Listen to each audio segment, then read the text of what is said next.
Vos croyances créent votre réalité. Cela est aussi vrai avec vos finances personnelles. Et une grande partie de ces croyances se forment pendant l'enfance. Dans cette vidéo, je vais vous aider à découvrir comment votre enfance a influencé votre situation financière aujourd'hui et ce que vous devez faire pour changer cela.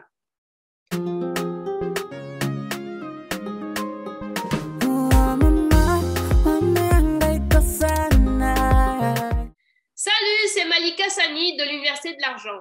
Ici, nous vous aidons à réussir avec votre argent et à atteindre votre liberté financière. Si vous voyez du positif dans cette vidéo, alors assurez-vous de mettre un pouce bleu. Cela fait une super différence et tous les liens dont je vais parler dans cette vidéo, vous allez les trouver en bas dans la boîte de description en dessous de la vidéo. Allez, c'est parti, on démarre le sujet. Parfois, on n'a pas souvent conscience que les choses qui se passent dans notre vie proviennent de ce qu'il y a dans notre inconscient.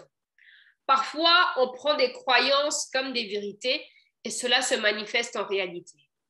99% du temps, ces croyances sont formées pendant l'enfance parce que quand on est enfant, c'est le moment où on est le plus vulnérable. C'est le moment où on est une éponge et qu'on s'imprègne de tout ce qui nous entoure. Je vais prendre quelques exemples tout simples. Peut-être que vous avez vécu avec un père qui était peu absent dans votre vie financière. Peut-être est-ce que c'était votre mère qui s'occupait de tout, que vous l'avez vu trimer, se battre pour ses enfants, pour vous. Alors, dans votre inconscient d'enfant, vous avez traduit cela comme une vérité et conclu un peu qu'il faut trimer pour avoir de l'argent. Okay? Ou alors qu'un partenaire ne peut pas vraiment vous aider financièrement, que le parcours de la richesse est un parcours seul. Et bien, cette croyance de l'enfance, elle reste. Et à l'âge adulte, comment ça se transforme? C'est qu'il y a de grandes chances qu'en étant adulte, vous trimez beaucoup pour gagner votre pain quotidien, que vous ne faites pas confiance aux autres et que vous faites passer même le confort des autres avant votre confort personnel. D'accord? Il se peut aussi que peut-être vous avez vu quelqu'un de votre famille construire une entreprise et travailler des heures et des heures à monter cette entreprise-là. Ne plus passer beaucoup de temps avec sa famille, peut-être même tomber malade à cause de ça, et parfois ne pas trop être aimé des autres membres de la famille. Eh bien, ce que vous avez vu en étant enfant, ça peut se traduire à l'âge adulte comme des vérités, et alors vous allez avoir peur d'entreprendre, vous allez avoir peur de devenir riche, peur peut-être de perdre votre santé, un peu comme le membre de la famille que vous avez, ok? Ou même peut-être vous allez avoir du mal à épargner beaucoup. Genre, vous allez épargner un certain montant et tout d'un coup, tout va disparaître parce qu'une catastrophe va arriver, une réparation de voiture, etc. Et en fait, c'est votre inconscient qui essaie de se débarrasser de ce trop-plein d'argent pour vous ramener en fait dans votre état de confort. Souvent, il est un peu difficile de s'éloigner de ces loyautés familiales qu'on appelle et de s'autoriser en fait à devenir riche, à créer une nouvelle réalité pour soi-même. Vous aurez beau tout faire, prendre tous les cours qu'il faut en finance, etc. Si vous gardez ces croyances-là, vous allez avoir beaucoup de mal à attirer de l'argent vers vous et à attirer de la richesse et surtout à la maintenir. Parfait. Donc là, je vais faire avec vous un petit exercice qui va vous aider en fait à comprendre mais qu'est-ce qu'était votre vision de l'argent quand vous étiez enfant, comment ça s'est répercuté sur votre vie adulte et surtout, n'hésitez pas à rester jusqu'à la fin de la vidéo parce qu'à la fin de la vidéo, j'aurai un bonus pour vous et je vais vous montrer comment transformer ces croyances limitantes-là en quelque chose de positif, okay, qui va vous emmener beaucoup d'abondance. C'est parti, on commence. La première chose, vous allez fermer les yeux. Okay? Vous fermez les yeux et vous allez repenser en fait à votre enfance quand vous étiez enfant. Visualisez les gens qui étaient autour de vous. Regardez les figures paternelles, figures maternelles, figures féminines, figures masculines. À quoi ressemblait votre entourage quand vous étiez enfant? Visualisez ça, remettez-vous dans l'ambiance de l'enfance, dans tout ce qui s'est passé autour de vous. C'est bon? Maintenant, vous allez ouvrir les yeux, vous allez prendre 2 feuilles de papier. Des feuilles de papier simples, A4. Surtout, n'hésitez pas, hein, si à un moment dans la vidéo, ça va trop vite, n'hésitez pas à mettre pause. Et puis, vous allez pouvoir vous rattraper et faire l'exercice petit à petit. Donc là, on va prendre la première feuille de papier et on va faire un exercice ensemble. D'accord? Là, je vais vous mettre à l'écran à peu près à quoi ressemble le graphique pour que vous ayez une idée un peu de ce que c'est avant qu'on commence. C'est bon? Donc, la première chose qu'on va faire, c'est que vous allez dessiner un carré sur cette feuille. Ce carré, ça va vous représenter vous. La taille du carré va dépendre de l'importance que vous pensiez avoir quand vous étiez enfant dans votre famille. Donc, si vous faites un carré un peu gros, c'est que vous vous sentiez, par exemple, un peu chouchouté ou que vous aviez pas mal d'attention dans votre famille. Okay? La position du carré aussi va dépendre de si vous sentez un peu, si vous sentiez en fait que vous aviez beaucoup d'attention dans la famille ou pas. Plus le carré est proche du centre, plus vous étiez un peu la mascotte, le chouchou, etc. Plus le carré est éloigné, plus vous étiez un peu plus effacé ou on vous abandonnait un petit peu pendant que vous étiez enfant. En tout cas, c'est le sentiment que vous sentiez. Parfait. Donc là, vous dessinez ce carré. Et à l'intérieur du carré, vous allez écrire moi.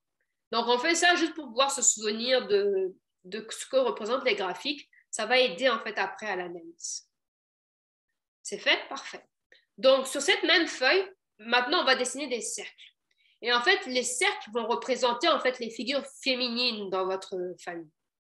Donc, ça peut être une mère, une sœur, votre tante, un professeur, une amie de la famille, toutes les femmes en fait qui ont marqué votre vie quand vous étiez enfant. Vous allez les représenter par des cercles. Et la même chose qu'avec le carré, plus le cercle est gros, plus c'est quelqu'un, une figure féminine qui a représenté beaucoup pour vous quand vous étiez enfant. Plus le cercle est petit, moins elle a eu de l'importance sur vous quand vous étiez enfant. Et pareil pour la position, le plus ce cercle est éloigné de vous, le moins la personne avait de l'emprise sur vous, le plus il est proche sur vous, le plus vous aviez des liens très étroits avec cette personne. Une fois que c'est fait, vous allez mettre la première lettre du nom de cette personne dans ces cercles. Donc, ça va nous aider après pour l'analyse. Okay. Donc, vous mettez la première lettre pour chacun. Si, par exemple, la personne, c'est votre nom, ben vous mettez M. Vous faites la même chose pour tout le reste.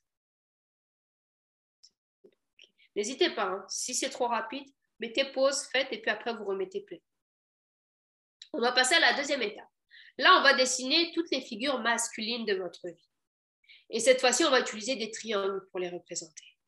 Et la même chose que pour le cercle, plus le triangle il est gros, plus c'est une figure masculine qui a représenté beaucoup de choses dans votre vie. Plus il est petit, moins il a d'importance. Et la même chose pour la position. Et pareil, pour les triangles, ça peut être ou un père, un oncle, un ami de la famille, un professeur, un guide spirituel, un ami d'enfance, en tout cas une figure masculine qui a représenté quelque chose qui vous a influencé quand vous étiez enfant. Et la même chose quand vous finissez de faire ces triangles, vous allez marquer en fait l'initiale de cette personne dans ces triangles. Super. Troisième étape. Là, on va faire des carrés.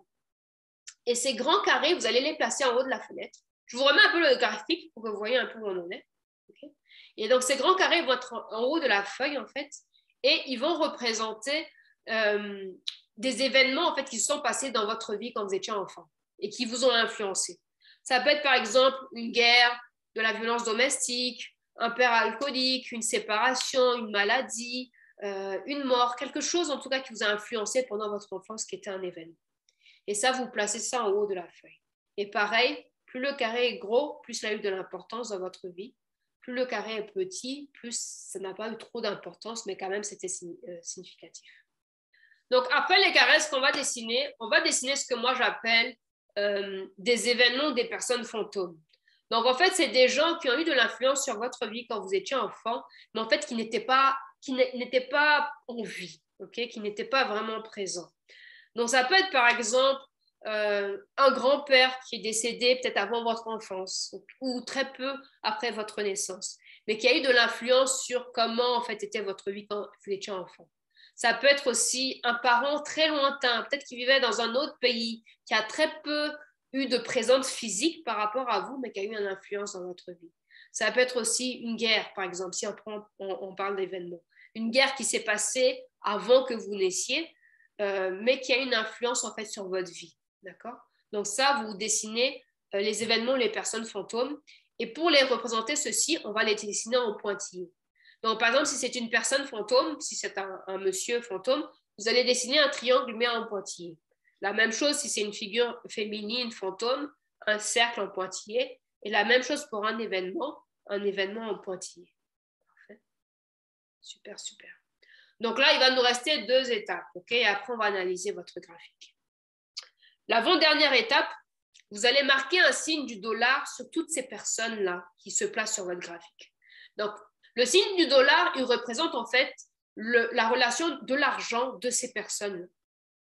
Plus le signe du dollar sera gros, plus cette personne avait une relation étroite avec l'argent. Peut-être c'était quelqu'un qui était très riche, ou bien c'était quelqu'un qui s'intéressait beaucoup à l'argent, etc. Et plus le signe du dollar est petit, plus la personne évitait les questions d'argent, ou bien la personne était fauchée, ou elle avait des problèmes avec l'argent. Okay? Des problèmes avec l'argent, genre négatif, elle n'en avait pas beaucoup. Donc là, vous marquez un signe du dollar sur chacune des personnes, chaque cercle et chaque triangle de votre graphique. C'est bon? OK. Dernière étape, on va faire des flèches directionnelles. Donc, les flèches directionnelles, c'est pour représenter la relation de ces personnes-là avec vous, d'accord, par rapport à l'argent. Donc, si par exemple, vous prenez un cercle et que vous mettez une flèche qui va vers vous, de ce cercle vers vous, alors cette personne avait une relation étroite de l'argent avec vous. Peut-être c'était quelqu'un qui vous donnait de l'argent, qui s'occupait de votre vie, qui s'occupait de votre éducation, etc. Peut-être que c'était quelqu'un qui vous a appris à gérer de l'argent, ok? Donc, si la flèche est à l'extérieur, par contre, qu'elle n'est pas vers vous, c'est que cette personne-là, en fait, n'avait pas vraiment de relation monétaire avec vous, ou qu'elle évitait de vous en donner, ou qu'elle le donnait à d'autres personnes, ou qu'elle n'en discutait pas avec vous. Si cette flèche tourne autour de cette personne, eh bien, cette personne était centrée sur l'argent, mais centrée sur elle-même. Okay? Peut-être quelqu'un d'égoïste, etc. Je vous remets une dernière fois le graphique pour que vous voyez où on en est et puis de quoi je parle quand je parle des cercles. C'est parfait. Okay. Donc là, nous avons fini le graphique. Je voudrais que vous regardiez le graphique qui est devant vous et que vous analysez ce graphique-là. Regardez les personnes que vous avez marquées sur cette feuille, les figures masculines, les figures féminines, les événements qui se sont passés quand vous étiez enfant, la relation de l'argent de cette personne-là et la relation de l'argent de ces personnes avec vous. Okay? Quelle était la philosophie de votre famille quand vous étiez enfant? Si vous devez résumer ça en une phrase, qu'est-ce que vous diriez? Okay? Donc là, vous allez prendre la deuxième feuille qu'on avait prévue, vous vous rappelez au début de la vidéo, et sur cette deuxième feuille, vous allez la diviser en 2 colonnes. Et sur la première colonne, vous allez marquer toutes les affirmations qu'avait votre famille à cette époque, quand vous étiez enfant, par rapport à l'argent. Tout ce que votre famille pensait par rapport à l'argent. Par exemple, ça peut être, il est difficile d'être riche. L'argent, c'est le nerf de la guerre. L'argent détruit des relations. L'argent détruit de l'amitié. Ou il faut se cacher quand on a beaucoup d'argent. Ça peut être des choses comme ça négatives. Ou alors des choses positives. Genre, il est bon d'être riche. L'argent, c'est bien, c'est fun. L'argent, c'est un outil. Marquez en tout cas toutes les philosophies, les affirmations en fait, qu'avait votre famille quand vous étiez enfant. Qu'est-ce que vous pensez? Qu'est-ce que vous ressentez? Qu'est-ce que votre famille pensait par rapport à l'argent? C'est bon? Ensuite, dans la deuxième colonne, on va faire le même exercice, mais en ce qui vous concerne vous aujourd'hui. Que pensez-vous par rapport à l'argent aujourd'hui? Est-ce que l'argent est votre ami ou votre ennemi? Est-ce que vous considérez aussi que l'argent est le nerf de la guerre, que ça détruit les gens, que ça détruit les familles, qu'il faut faire attention, okay? Et vous marquez pareil au jour d'aujourd'hui, c'est quoi votre définition, c'est quoi votre vue sur l'argent? Qu'est-ce que vous pensez de l'argent? Super. Une fois que c'est fait, comparez les 2 colonnes. Est-ce qu'il y a des similarités? Est-ce qu'il y a certaines vérités de votre enfance que vous avez gardées à l'âge adulte? Okay. Est-ce qu'il y en a d'autres que vous avez créées? Regardez celles qui étaient positives que vous avez gardées. En quoi c'était positif? Regardez celles qui étaient négatives. En quoi c'est négatif? Et quel prix avez-vous payé par rapport à ça? Je vais vous donner un petit exemple. Disons que, enfant, dans votre famille en tout cas, vous considérez l'argent comme...